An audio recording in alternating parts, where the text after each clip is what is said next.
Flight's really good. Awesome. Yeah. Yay. Okay. I tested the setup yesterday just to make sure that I didn't have too many, I don't know, Yeah. shadows and Yes, well, that's great. And we want to welcome everyone who's here. Thank you for taking your time to be here to listen about our chapter at 2021 planning. And I guess we can wait to a few seconds for people to hop on in. And while I have this downtime, if anyone wants to mention where they are from, I'm excited. I'm curious to know where people are listening from because I know like I have a lot of my a lot of friends that are from the South, Texas, and I have people from like, California too. yeah. Should we write the pinned comment? Oh yeah, I Um, found it oh, I right there. don't see it. Oh, this is somehow not. All right. Really Oh, wow. Okay. There we nice. go. Yeah. Yeah. Okay. To get some more people coming in, so it's 4:02, and we like to be kind of punctual. So before we start talking about 2021 planning, like to introduce ourselves. So do you want to go ahead, Marcella? Should Take I the lead. start? Yeah. Sure.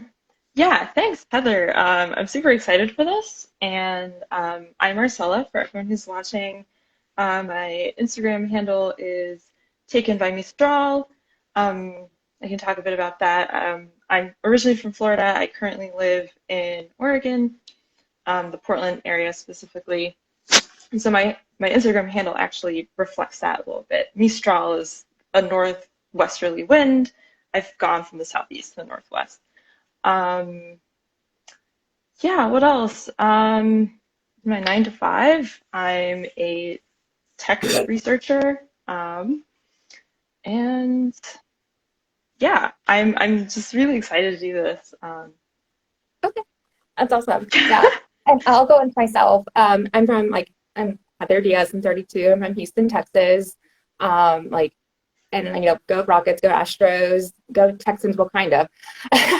And it's kind of known as like that to me, like this like concrete jungle, and it's really humid, hot, and like I grew up Yeah, like recreational sports. So that's like basketball, volleyball, all that fun jazz. But because that has AC in it, we play inside. It's really hot outside, and yeah, and I got into running. And that's I fell in love with that because of being outside, and I just love that aspect, and also that part of being an individual sport, and also that time period is when like Destiny's Child was kind of going through. It's kind of from Houston. I was like, I'm an independent woman. I can go outside, I can run and be outside as long as I want, and not to come like out of decide when to come back. So I was like really loving that, and then I fell in love with the outdoor community for running, and I made some of the bestest friends from that. Like my friend Megan, Janelle, Jackie, we're still best friends to this day, and I love that part. And then I stuck with it, and then I moved around to San Antonio for a year, back to Houston, went to Austin for grad school, and then I went to San Francisco because I followed my career for marketing and advertising, and I just stuck to running because it's what I knew. Like I was very like this been familiar. I didn't like think about hiking because I felt like kind of inaccessible in a sense because it felt like some sort of elite sport, and I was like, whatever, like I'll just take my running and just go on my own, and that's how I yeah. kind of felt. And then I kind of fell into hiking, like 2015 when I go into that like why I got into hiking. So go into that. I got into hiking because like because then like Steven, my boyfriend, asked me to go to hike for our first date, and I was like, okay, but Yep. I'll go on our second like I'll just meet for coffee and then I'll go on a hike because I'm not familiar with hiking, and I was like, I'm not gonna go in like some random place I've never been with this guy. Yeah. Like, that's kind Maybe of he's a creepy. creeper or something, right? Yeah, So, it's like a bit of yeah. creeper. But the cool thing about that was that he like saw that I was like I had this background of being a runner, and like being fit, like being like just working out. So he never questioned my ability. He supported me and he was educating me. And it was the coolest thing because he just kind of guided me and just knew that like, and then, I asked questions, he answered, but it was the greatest thing ever. Cause I felt like a passion for the outdoors I always had. It just was there. I just didn't know you can like go and slow the walk and like just just take your time. So it was the coolest thing ever. And then we ended up doing the PCT, and the craziest thing about that, I only had 3 backpacking trips in my life, and I ended up hiking like 2,300 miles, which was insane. Yeah. But that kind of goes with doing research because I felt like as a newbie, like even though I felt like it's a new like a felt like a new life skill, and that's how I felt like what it was. And I was like, okay, I'm just gonna practice, think a lot of practice. I'm gonna do a lot of research. That's all I can do, and that's what you do for anything. You just gotta, research heck out of it, learn about the gear, learn about the world, and then that's how I kind of got into it. It was kind of pretty cool. But that's about how I got into hiking. I don't know. Yeah, no, I was gonna say the how I got into hiking was actually pretty different. It was just kind of on a whim. So, right, like being from Florida, also from a tropical climate, it's the flattest state in the U.S. So, yeah, any rigorous hiking it becomes rigorous because of the heat, not because of elevation or altitude, right? Growing up, most of what we did with my family outdoors, kind of like you were saying too, like sports was a big thing. Going to the beach was always kind of what, like a great way that we always recreated outdoors, right? And honestly, also just gardening. That's a whole separate thing. But I moved up north to I guess the New England area, New York and New Jersey for college and grad school, where I met my partner. And honestly, we missed a lot of opportunities to go hiking. We didn't start hiking until grad school. He went to California, I was in New Jersey, and I don't know, I was visiting him one day and we were just like, we should try this hiking thing. That's awesome. Just kind of like that. Let's just try it out. And like you, like we did some research. We just did some research, and I don't know, like we made a bunch of mistakes our first time. But that, right. yeah, yeah, we do a lot of things differently today. Yeah, same here. Yeah. Like it changes though, like, but it's all good. It's like all a learning curve. Yeah, it totally was. And I think in a lot of ways, we were able to, rely on each other for a lot of things. Because once you're out there, you kind of have to rely on the other person. So instead of really being kind of put off by all of the different problems we had, which we can talk about, you were just like, no, next time we're going to do this better. And just sleeping out, camping, hiking all day for a few days is super nice. So exactly. We've been doing it for about 7 years. Oh, wow. That's awesome. Yeah, for my experience, I also missed out on hiking when I was here because I moved here in 2012, and then I started camping, I think, in 2014. A friend reached out to this bucket list group and was like, we're all going to do one thing we've never done before, and that was like camping. And that was so cool being with a group of people that never has camped before, and then we felt really like normal, and I kind of had no idea what was going on. But it was kind of cool. So it was kind of cool having that experience. But then like having like Stephen, like that was the one having someone push me to keep going out, and that was so cool. But I missed out on 2 or 3 years. So if anyone has like who missed out on that, and don't be ashamed at all. Like don't. No. Like I mean, and I wasn't familiar with it. Like how else? Like I mean, I just thought it was just some like elite group. Like I mean, I did not want to be involved, and then I realized that no, like I should. It's meant like, this is for everyone. And I guess we can go to like 21 planning and kind of like, I guess that one of the first takeaways I want to say that if you are thinking about like planning a trip, like a camping trip, even a day hike, but backpacking trip, like put a date on it. Like I really recommend you doing that. And one of the biggest things that you should know is that a lot of campsites, you can book a campsite and even backpacking trip 6 months in advance. So today's it's the December 10th. That means you can book a trip through June 10th. And even the June 10th, you can book it for like a week. So if you go on the website, you can see that even like June 10th afterwards, it's all sold out. I was actually kind of upset because I'm having some troubles with Yosemite right now. But there's not everyone's treated the same, but check your permit dates. It's so important. But even for like backpacking, some of them are like a prime ones, like in the Sierra, like that just goes out. The concert tickets, it's just like poof, like gone. And you're like, I really want to stay, but it's gone. But like I have to think about that, and so please, like, you need to think about it. And even with the hot spots, like Sierra's hot spot, Yosemite hot spot, Big Sur, like if you want that Big Sur trip, like put out like a calendar Yeah, note and bookmark it because it's going to go out fast, like hotcakes, like concert tickets. yeah. So yeah, and And not just that. So here in the Portland area, a huge hotspot or popular space is Multnomah Falls. Um, it's like the place to go visit because it's like 30 minutes away from the city. And recently, because of COVID, there's a ticketing system to visit now, or at least there was for a oh, while. They like bring it back, and either way, they're like limiting how many people can visit a day and how many people can visit at any given time. And it gets incredibly crowded. So again, like you were saying, it's really good to just have a plan, yes, um, to exactly. like have a schedule sort of. Yes, and Um, least like even like I set a goal, if you pick one or two trips, that'd be good. And I think that for now, if you want to do that, or just even the hot ones, and the other one for Yosemite, I want to let you know that if they haven't done it like differently, I know like the things the 14th you can book for like mid-April to mid-May, and even that like we book look at mid-April, it's going to be available soon. It's all sold out because people book their camping trips for 2 weeks, so half of those trips are gone. So you like it makes it really a lot more challenging to book something. And some people don't tell you these things too. I get really upset. I think they just want the camping spot to themselves. But like look at that day. yeah, Get on top of that. But yeah, just that's another thing too. Like you'll be on top of those be on top of those permit dates and those camping dates. But not all parks are like that. Some local yeah, definitely not. like I just booked one. I booked one at like a nearby park. It was like El Diablo State Park, and they had them for February. So it was the first week it's Oh, open. okay.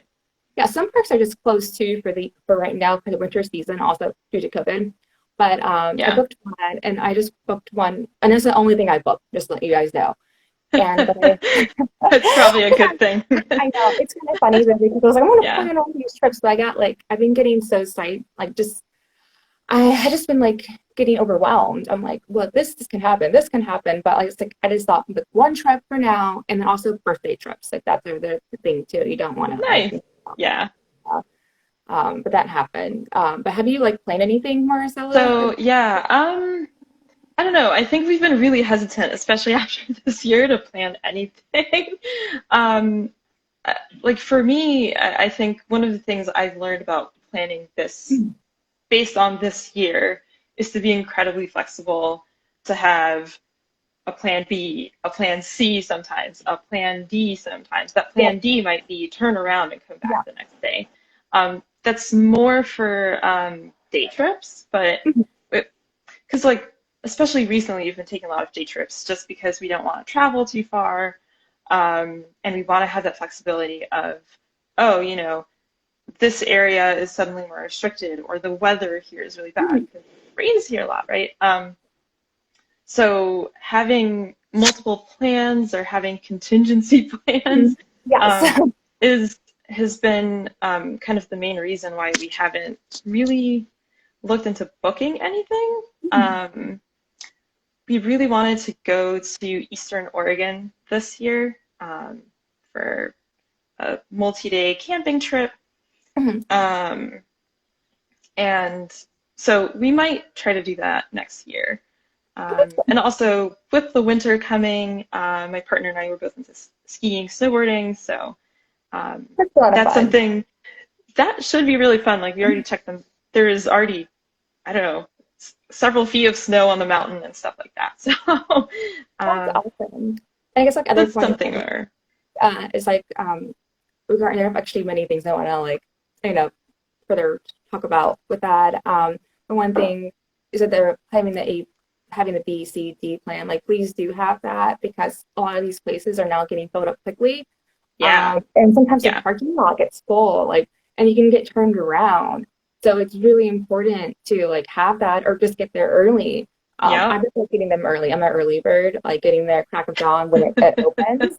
But yeah, if you are not like a early bird and you plan to get there later, just even like even getting early. Like I know you had a story recently. yeah.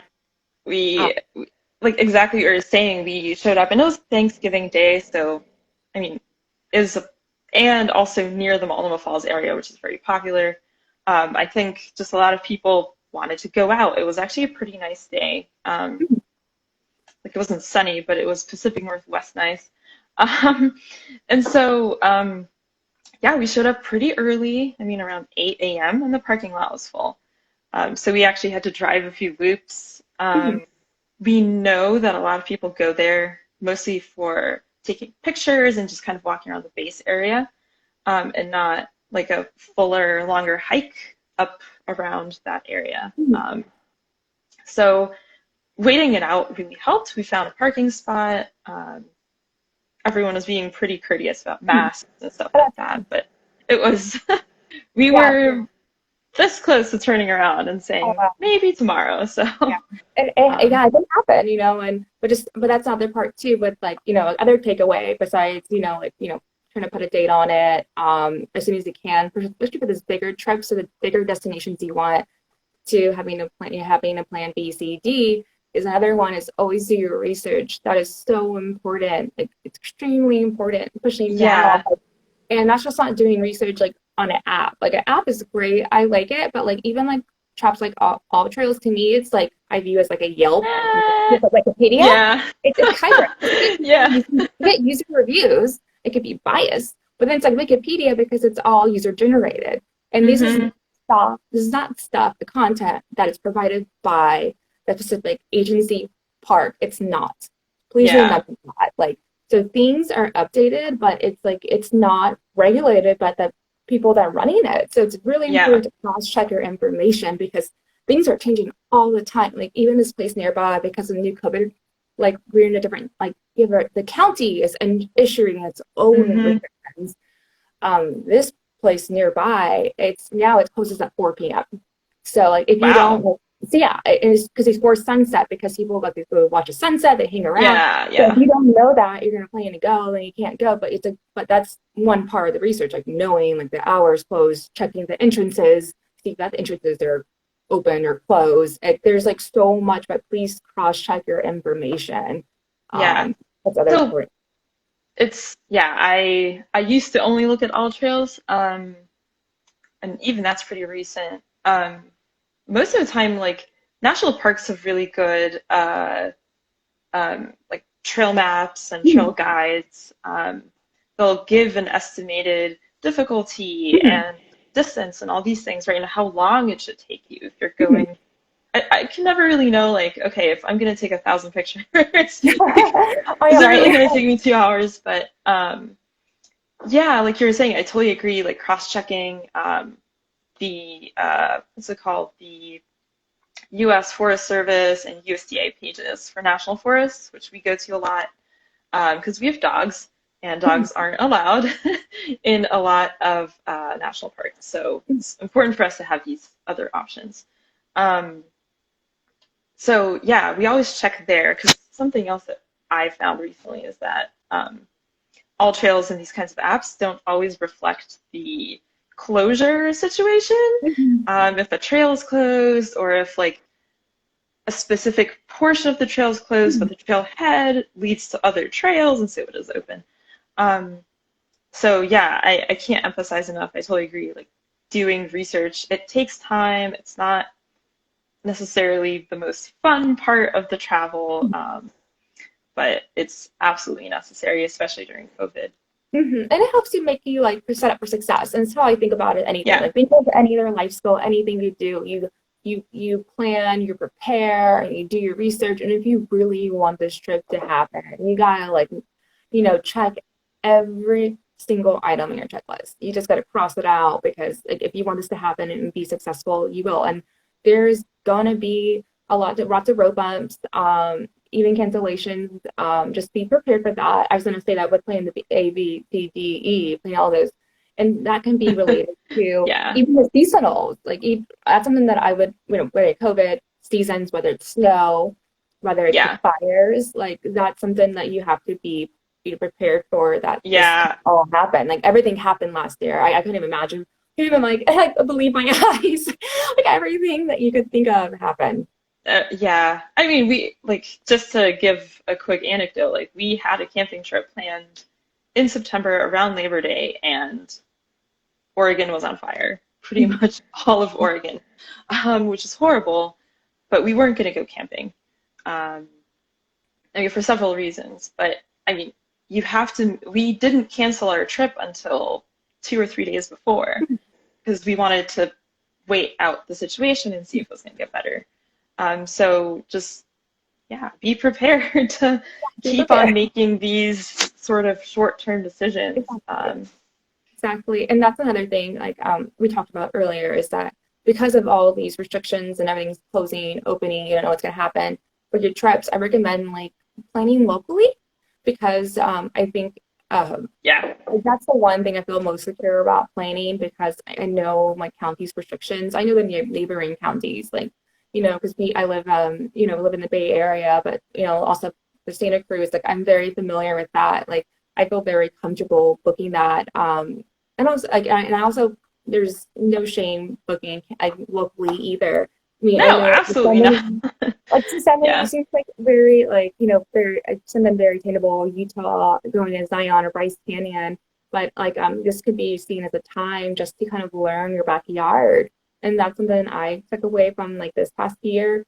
And Definitely, I yeah. got to know so many cool places. And was so much fun, and I got to like study I read the brochures, I got to know the land and the history, and it was such a cool Hmm. made me appreciate where I live. So that's probably again other tip I would want to give you is that if look where you live in your county, maybe like if you're a small state, like on the state, like don't just try to aim like really big because that might just get you never know what's gonna happen. So, if you Yeah. do something nearby, like you're probably more guaranteed to make it happen. Yeah. And even in a big state like Oregon, I mean, driving to Eastern Oregon, you can drive 6 hours, 7 hours, and you're still in the same state. Um, but because the different areas are so far apart, like the COVID restrictions might be different. Um, that's in one direction. But living Yeah. near Portland, right, we're very close to Washington State. Mhm. So, I mean, is that considered local? Like we consider that local because it's within an Mhm. hour. Um, but yeah, I think keeping all of that in mind Yeah, has probably been like the crux of planning for this year, exactly. next year, maybe, Exactly. yeah. But it makes it more like doable. I feel like because we book spots nearby, and I felt like it was way more accessible because everything was like an hour, less than an hour away, or hour and a half, and we had a lot more fun. So like so I would definitely recommend that. And then also and you don't like when you're planning, you don't I you mentioned this before, you don't have to think about just camping and backpacking. You can do Airbnb You too. could I think do that's an an option. Airbnb, especially if you're trying to feel out an aspect of traveling. We found have booking an Airbnb near a lot of trails um, can make a trip so much more like it just removes a lot of the overhead. You still need to plan the whole trip, but you don't have to worry about uh, is there going to be showers in the campsite? Is there going to be bears in the campsite? Yeah. What is the fire situation where I'm Yeah. going? A lot of that extra stuff you have to worry about just kind of Yeah. goes away. Um, Yep. or You can even just, oh, sorry. go ahead, go ahead, go ahead. I was just gonna say, even I mean, for us, our recent kind of Airbnb in the mountains trip was more about figuring out how traveling with our dog works with our new Oh, dog. yeah. So that's another aspect because Yeah. camping with dogs brings a whole other level of things you have to be aware of. Um, so there are a lot of options, but I think the staying local and you know taking it slowly is a great way to kind of get into hiking trips. And we were still out there for a few days, but it was also sometimes just nice to get back, take a hot shower, Yeah. cook a nice meal in front of a And fireplace. it's nothing wrong um, with that at all. right. Yeah. Um, and that's just as outdoorsy as camping, backpacking, for a whole week. So, Yes, um, exactly. You're just redefining like what your sense of outdoorsy is and whatever that looks like to you. So I think it's awesome. And I love how you said that that by doing the Airbnb, it makes you not think about the wildlife because like I had my stories recently, and even that camping trip I booked in February, like I was reading the reviews that there was like aggressive raccoons. So I was like, let me read that right. Aggressive raccoons that they can go through your bear boxes. Like so there's like places that can like protect you from wildlife and they still break through. I'm like, do I really want to do this? Like, do I really want yeah, to be here? And like, but I know that's something like, reading reviews, like doing your research, you read that. So you'd be like, maybe I'll book the Airbnb instead. Maybe camping's not that option. Sometimes that would happen. yeah, And I just Googled that and I just Googled the campsites and there's like multiple different campsites. I was trying to figure out which is the best one. Both of them are rated by raccoons. I'm really aggressive raccoons. So it's just like, it's that should be like a like and the wildlife can be really like aggressive. Like I've had my encounters before, but it just depends like oh what is your really? goal of this trip, Oof. and maybe something like some people want to get into it. Then yeah, the Airbnb is fine. Just kind of get your your toes wet in the water and or even if your experience doesn't matter, it's just nice to have Yeah, like, a flower and stuff like that. yeah. And I mean, part of it too, especially now that we're heading into fall, winter, in the more northern latitudes, um, having a, a roof over, like a proper roof over your head when you're traveling can be really nice too. Um, Especially if you get cold outside and Yeah. you want to have a place where you can warm up and Mm, all that, and not worry about can I light a fire because it's too wet outside. yeah, Um, that's true. that's another thing. Yes. So, yeah, Another thing too is in California, there's so many fire like restrictions that I never like experienced this because I never camped so much, but a lot of times you can't even have fires. Like, all you have is a stovetop fire. So you wouldn't know that and unless you did your research. And I even like so it's like it's crazy because you can't even do a campfire. You have to have a yeah. stove. And it's like so it's kind of bad. It's kind of nice to be at like a place like Airbnb and have all those luxuries. That was honestly like like our very first camping trip slash backpacking trip slash hiking trip. It was all in one.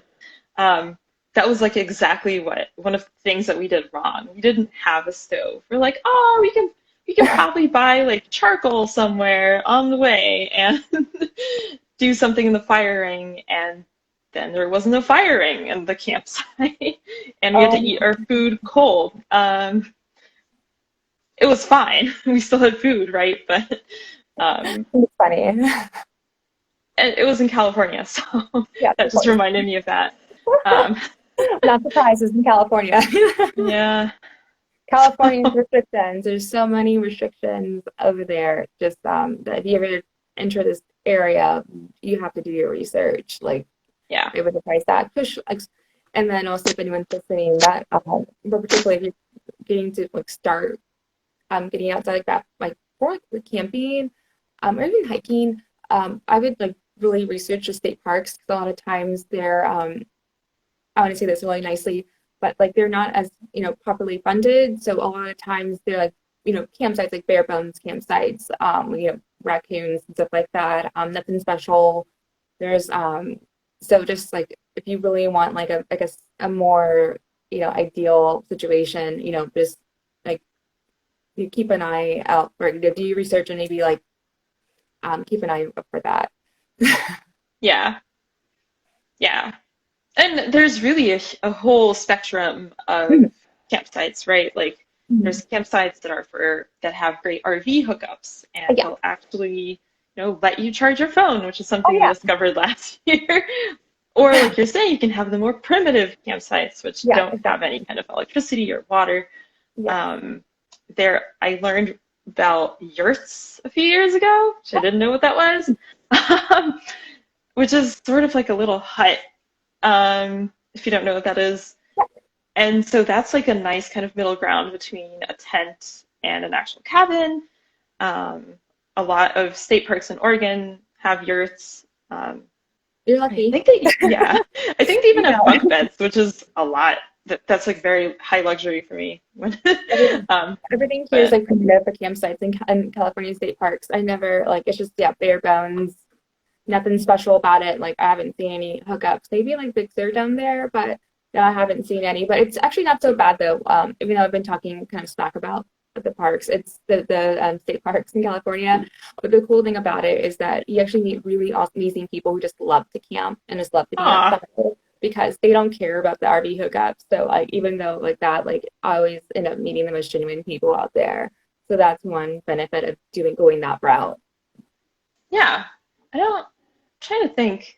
We don't, I mean, we kind of keep to ourselves, to be honest, I talk a to lot of the everybody time. there.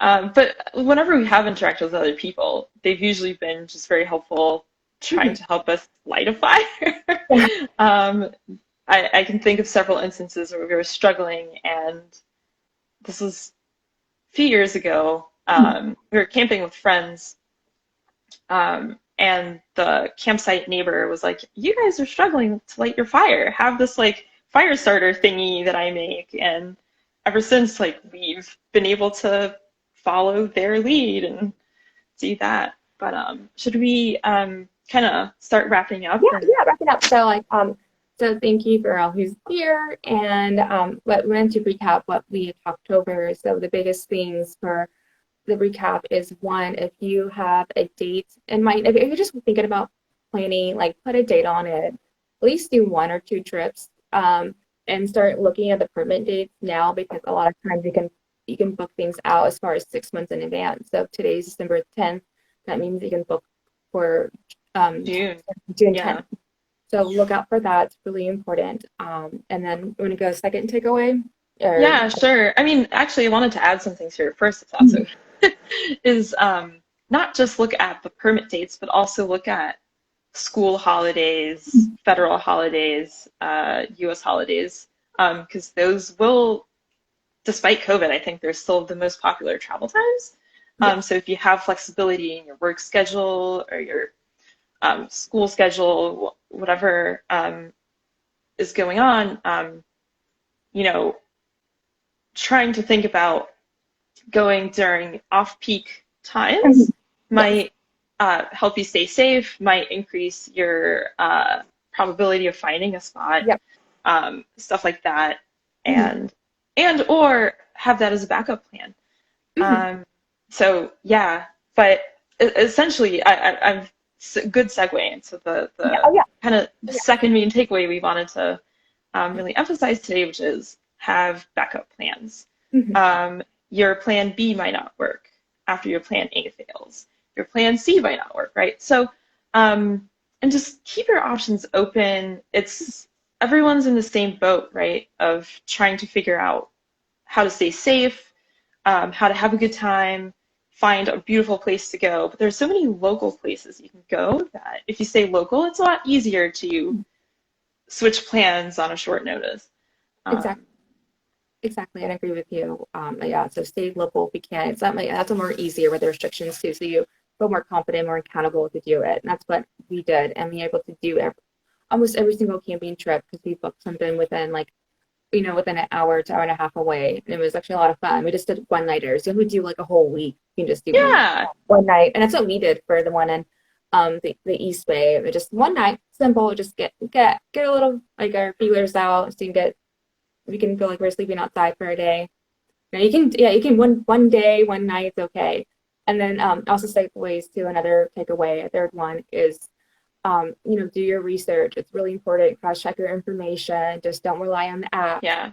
Rely verify with us with the website. There's different county restrictions, could be different region like restrictions.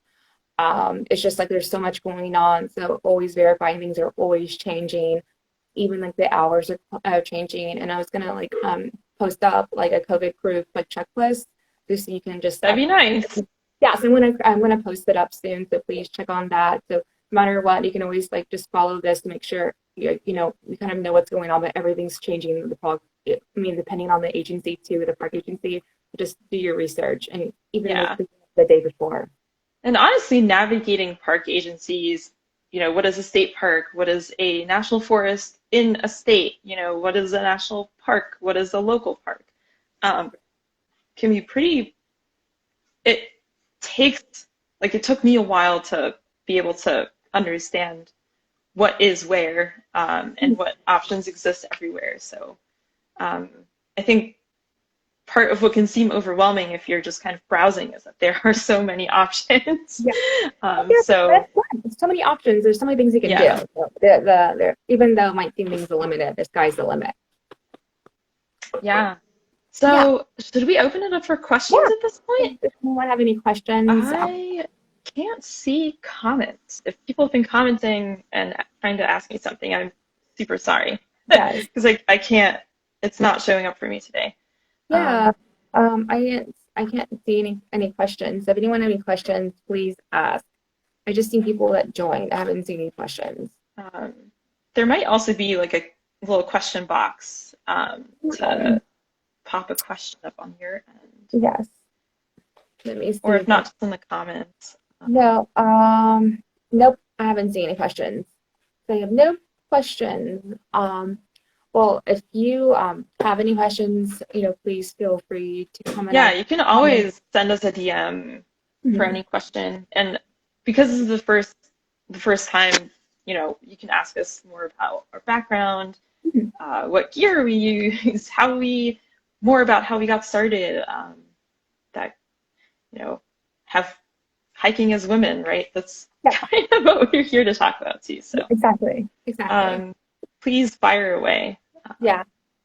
Well, thank you so much for everyone who joined us today. We hope you had some takeaways here and feel a little bit more, a little bit more prepared for next year. And even if it's kind of like somewhat, some like some sort of confidence, which is I hope you have some like at least gain some. And for me, it's like I have like said one, I have one trip booked, and I have one that I'm going to plan for backpacking that I have to get on top of that in a few days. So like that's all I have. I'm still keeping the rest in my back pocket because everything else is not anything immediate to book except for that Yosemite trip. Like I have to be on top of that. Like I think Yeah. it's December 14th. Yeah. Okay, what's the question? Okay. What's the biggest lesson you learned from spending time in the outdoors? Ooh, do you want to go first or should I? Yes. Um, the biggest lesson, well, the biggest lesson I learned is with hiking is that like is slowing down in life because I was always I thought I spent time outside. I was like running. But I felt like I was just kind of chasing something or trying to run away from something. And then when I actually like spent quality time outside, like I felt like a new person. Like I felt like there was a new aspect of this I never learned about, and I felt like inner peace, and I felt like and also a life lesson of just like slowing down in general with life because I feel like I'm always on the go. Like as you can tell, I'm like talking like non like I'm like but it allows me to Yeah. never slow down, be like reflect on everything, reflect on everything that the week, the month. It makes me like account my I have a gratitude list. I think about everything I'm thankful for. But like so the biggest lesson I learned from spending time outside is allow me to like to slow down, slowing down, appreciating the outdoors, and everything around me. So it was filled me with gratitude. So I couldn't be more thankful than that. How about you? Yeah. I can totally relate to that.